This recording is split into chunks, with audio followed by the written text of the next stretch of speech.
سب سے اعلیٰ درجے کا اسلام کیا ہے؟ من سلم المسلمون من لسانہ و یدہ. زندگی میں یہ طے کر لو، کوئی کتنا ہی تمہیں دکھ پہنچائے، کوئی کتنا ہی تمہاری بےعزتی کرے، چپ ہو جاؤ، سہ جاؤ. مرنے والے کی کیا عزت، کیا ذلت. میں نے تو مر کے دیکھا ہے اور مجھے یہ حدیث سمجھ میں آئی ہے بڑی اچھی طرح، موتو قبل ان تموتو، کہ مرنے سے پہلے مر جاؤ.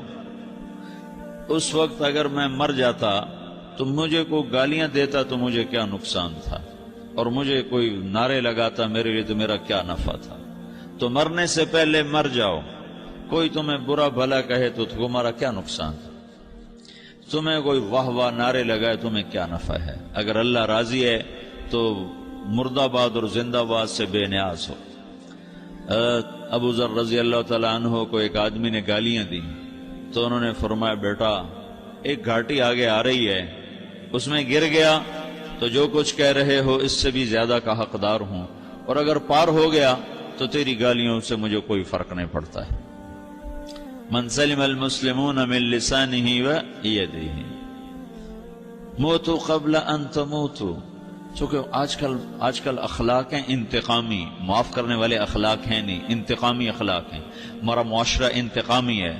اچھا کرو گے تو ہم اچھا کریں گے، برا کرو گے تو ہم برا کریں گے، جیسا کہو گے ویسا ہم سے سنو گے. یہ ہمارا ماحول ہے، یہ ہمارا. ایک ماں کہہ رہی تھی دوسری ماں کو، میرے پترا کدی کسی نے واسطے سلام نہیں کیتا. بڑے فخر سے کہہ رہی ہے، ہمارے اپنے گاؤں کی بات. میرے پترا کدی نہیں کسی نے واسطے سلام کیتا، مائی جڑا کرے انہوں کریں دیں، جڑا نہ کرے انہوں پوچھ دے ہی کوئی نہیں. یہ وہ فخر سے کہہ رہی.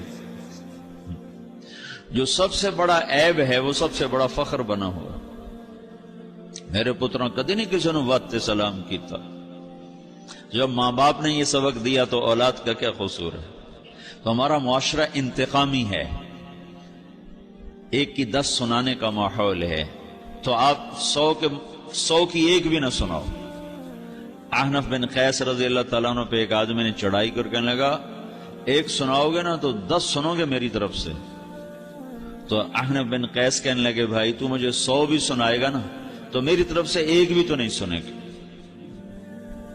ایک آدمی ان کی بڑی بےزتی کر رہا تھا اور وہ چل رہے تھے اور وہ 100 گالیاں بک رہا ہے. جب آ گیا نا قریب شہر تو کہنے لگے دیکھ اب میرا قبیلہ یہاں رہتا ہے، اگر کسی نے سن لیا نا تو تیری بڑی دھلائی کر دے گا. تو نے جو مجھے گالیاں دینی میں کھڑا ہوں یہیں تو دے لے، تو اپنا سارا زور پورا کر لے تاکہ آگے تجھے کوئی تکلیف نہ پہنچا دے میری وجہ سے. تو وہ پاؤں پہ گر کے معافی مانگنے لگا کہ واقعی تو بڑے حلم والا. وہ مشہور تھے اپنے حلم میں، بردباری، اور لوگ ان کا امتحان لینے آیا کرتے تھے کہ بھئی کوئی ہے جو احنف کو غصہ دلا دے. تو لوگ ناکام ہو جاتے تھے، ان کو غصہ نہیں آتا. ایسے ایک عرب سردار گزرا معن بن زائدہ، وہ بھی اپنے حلم میں بڑے مشہور تھے. ایک دفعہ لوگوں میں شرط لگ گئی کوئی ہے معن بن زائدہ کو غصہ دلائے تو ہم اس کو انعام دیں گے. تو ایک شاعر نے کہا میں غصہ دلاتا ہوں، تم دیکھنا ایسے سیخ پا ہو جائے گا جیسے جانور. تو وہ چلا گیا اس کی مجلس میں، دربار لگا، عرب سردار تھا بہت بڑا، دربار لگا ہوا. تو کہتا السلام علیکم. وعلیکم السلام. تو معن بن زائدہ پر ایک دور بڑے فقر کا گزرا تھا، پھر اللہ نے اس کو بہت بڑی سرداری دی. بنو عباس کا بہت بڑا یہ وزیر گورنر تھا. تو کہتا اتذکر اذ لحافک جلد شاۃ واذ نعلاک من جلد البعیر. کیوں بھائی تجھے یاد ہے جب تیرا بستر بکری کی کھال تھا اور تیرے جوتے اونٹ کی کھال کے تھے؟ تو کہنے لگا کیوں نہیں یاد، بھلا کوئی ماضی بھی بھولتا ہے.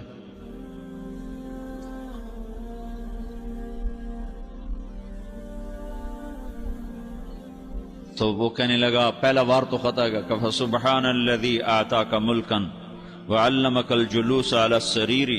تو پھر ساری تعریفیں تو اللہ کی ہیں جس نے تیرے جیسے کو تخت پہ بٹھا دیا. کہاں بھئی ساری تعریفیں اللہ کی ہیں، میری تو کوئی اوقات نہیں. تو کہنے لگا سأرحل عن دیار انت فیہا وان جار الزمان علی الفقیر. جہاں تیرے جیسا حکمران ہو وہاں مجھے رہنا گوارا ہی نہیں ہے، میں یہاں سے چھوڑ کے نکل جاؤں گا چاہے کتنی تکلیف اٹھاؤں. بڑے دربار میں یہ ایک گورنر اور وزیر سے بات ہو رہی ہے. تو وہ کہتا ہے اچھا بھائی اگر تو ہمارے پاس رہے گا تو ہم تیرا اکرام کریں گے، اور اگر تو جانا چاہتا ہے تو پھر رافقت کا سلام، تو وہ یہ وار بھی خالی گیا، تو پھر کہنے لگا فجد لی یبن ناقصۃ بمال،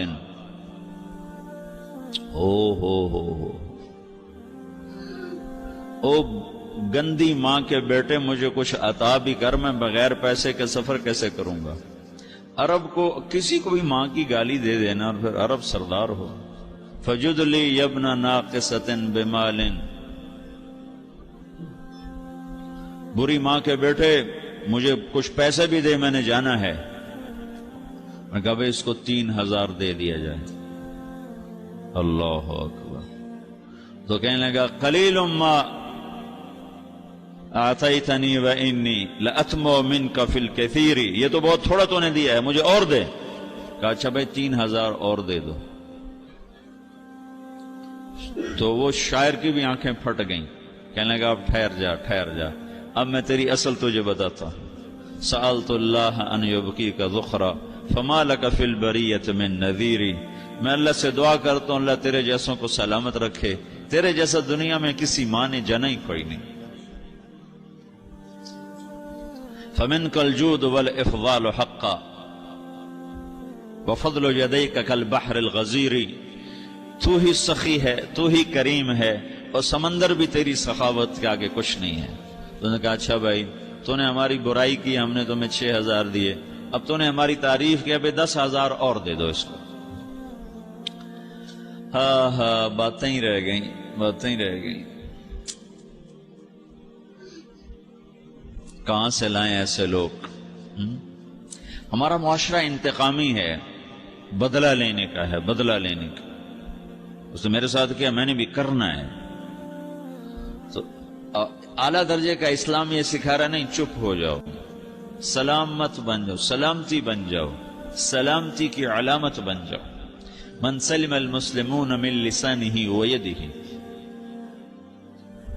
اب وہ سوال کرتا ہے یا رسول اللہ ای الایمان افضل، سب سے اعلیٰ درجے کا ایمان کیا ہے؟ اسلام کیا ہے؟ کلمہ، نماز، روزہ، حج، زکوٰۃ۔ اعلیٰ درجے کا اسلام کیا ہے؟ من سلم المسلمون من لسانہ ویدہ۔ یہ اخلاق کا ادنا درجہ ہے، ادنا درجہ ہے۔ ادنا درجے پر پہنچ کر آپ اسلام میں اعلیٰ درجے پر آ سکتے ہیں۔ وہ سوال کرتا ہے ایمان کیا ہے؟ تو آپ نے کہا اللہ پر، فرشتوں پر، کتابوں پر، رسولوں پر، موت کے بعد کی زندگی پر، تقدیر پر۔ اب ایک اور سائل سوال کرتا ہے ای الایمان افضل، سب سے اعلیٰ درجے کا ایمان کیا ہے؟ تو آپ نے فرمایا حسن الاخلاق، اچھے اخلاق سب سے اعلیٰ درجے کا ایمان ہے۔ جو آدمی اسلام میں، جو آدمی اخلاق میں، جو مرد عورت اخلاق میں ادنا درجے پر ہوتا ہے وہ اسلام میں اعلیٰ درجے پر پہنچتا ہے۔ اب اگر وہ اخلاق میں اعلیٰ درجے پر آ جائے تو اب یہ کہاں پہنچے گا؟ اب یہ کہاں پہنچے گا؟ میرا نبی کہہ رہا ہے سب سے اعلیٰ درجے کا ایمان ہے حسن اخلاق، حسن اخلاق۔ ابو ہریرہ نے پوچھا یا رسول اللہ وما حسن الاخلاق، یہ بھی ایک اور حدیث ہے، یا رسول اللہ حسن اخلاق کیا چیز ہے؟ تو آپ نے 3 چیزیں فرمائیں، تصل من قطعک وتعطی من حرمک وتعفو عمن ظلمک، جو تم سے توڑے نہ تم اس سے جوڑو۔ نہیں کرتا سلام نہ کریں، کوئی ہم چھوٹے باپ کے ہیں، ہم تو کبھی بھی نہ کریں، ہم تو کبھی بھی نہ منہ تھوکیں بھی نہیں، ہم تو میرا نبی کہہ رہا ہے جو توڑے تم اس سے جوڑو، جو محروم کرے اس سے عطا کرو، جو زیادتی کرے اس سے درگزر کرو۔